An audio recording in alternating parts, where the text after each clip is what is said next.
Porfiria, a Tének girl from San Luis Potosí in Northeastern Mexico, dealt, along with her family, with the uncertainty of fulfilling her right to an education. With the support of her parents and her good bilingual teachers, she was able to learn to speak Spanish and also to write and value the Teének language. With great effort, she graduated from primary school. Now, as a teenager, Porfiria is studying secondary school in the municipal capital. At the same time, she faces the challenge of achieving her dream of obtaining a professional degree and building violence-free relationships.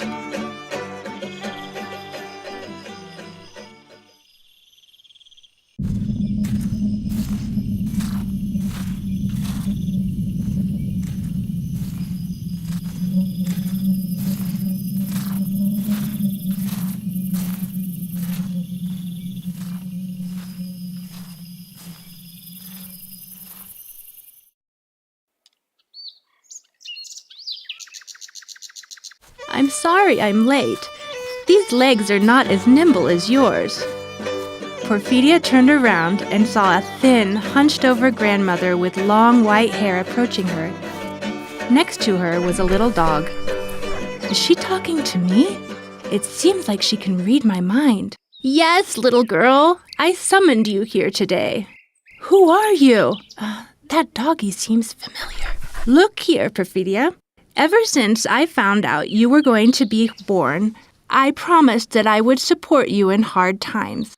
Now, I'm no longer with you, but I know what you have been through, what you dream, and what you think. Now, I accompany you in your dreams. I am here because I know you're suffering. You haven't realized it yet, but I can see it in your eyes. Do you remember when your dog Anam fell into the water well and hurt her leg? Do you remember you took care of her so that she would not hurt herself? She wanted to play with you, and her injury ended up splitting open again. But she did not realize that she injured herself by playing because she was happy with you. But her wound ended up getting infected. You must not let anyone hurt you, nor should you hurt yourself just to make someone happy. Someone who cares for you won't hurt you. Porfiria paused a moment to reflect on what the grandmother had told her, and did not realize that she was slowly moving away. I wonder if she's my grandmother Ramona. What does she mean by that? I feel fine. When Porfiria reacted, she intended to ask her grandmother these questions, but she was already too far away to hear her. She tried to shout to her, but her voice wouldn't work. She was only able to listen to her saying happily, "Jump! Jump! Like a little fish!" That was what I always used to say to Anam.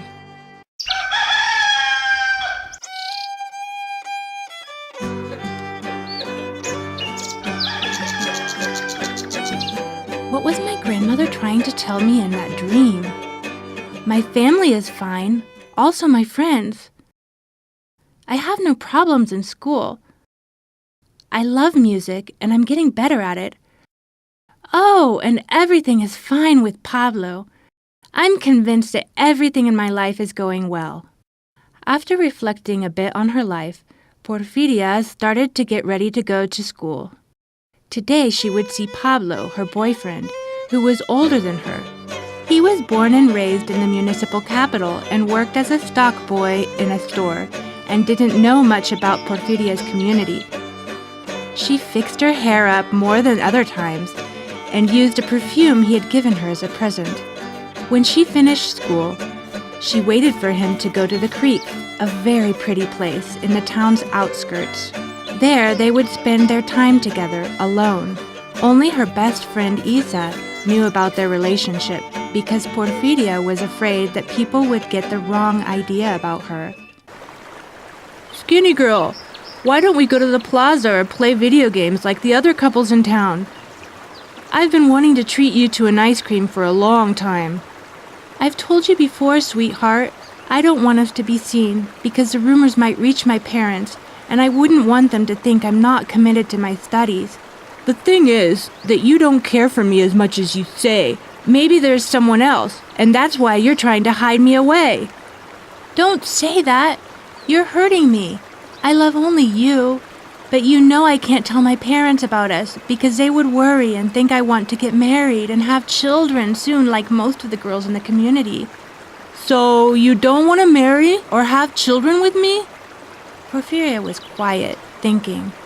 She had never thought about that. But he assumed that she didn't answer because she did not care for him.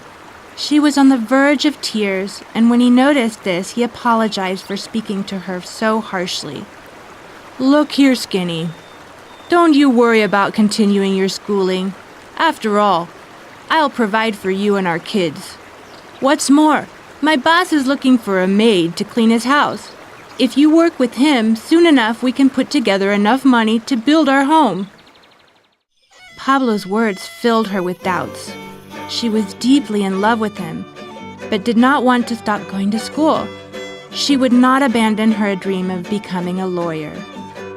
I want to help people, stand up for women that have been mistreated, like my grandmother.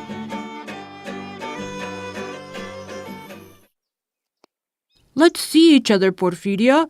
I miss you. I have my midterm exams this week. You care more about school than you care about me, don't you? Porfiria felt guilty and agreed to see him just for a little bit. After that, she went to the house where she stayed during the week in order to attend school. But she realized that she needed some supplies for her final assignment, so she went down to the stationery store. There, she met one of her classmates. He was looking for the same supplies, and as they didn't find what they needed in that shop, they walked together to the one by the plaza. The next morning, when Porfiria was about to start school, she heard someone calling out for her, and when she turned around, she realized it was Pablo. Her heart started to beat really fast. She thought he was there to wish her good luck on her exams, but...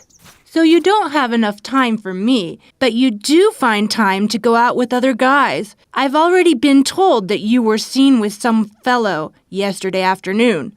Porfiria tried to explain that he was a classmate she met by chance at the stationery store, but he didn't believe her.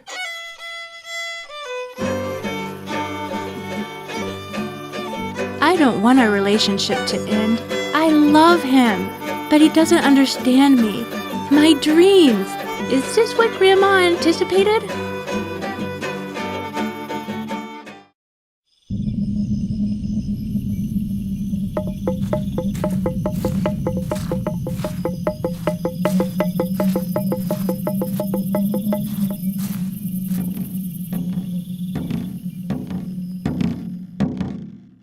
I know where I am, right inside my heart. After that moment, Porfiria understood the order of that place. She knew that she could find everything she needed. There were the rivers, stones, and those birds.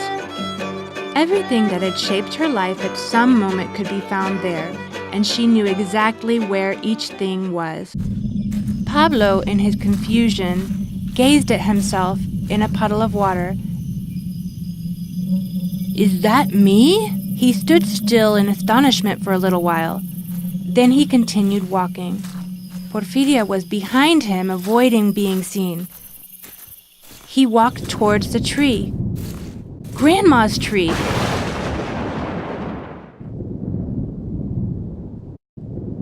He began chopping it with a machete.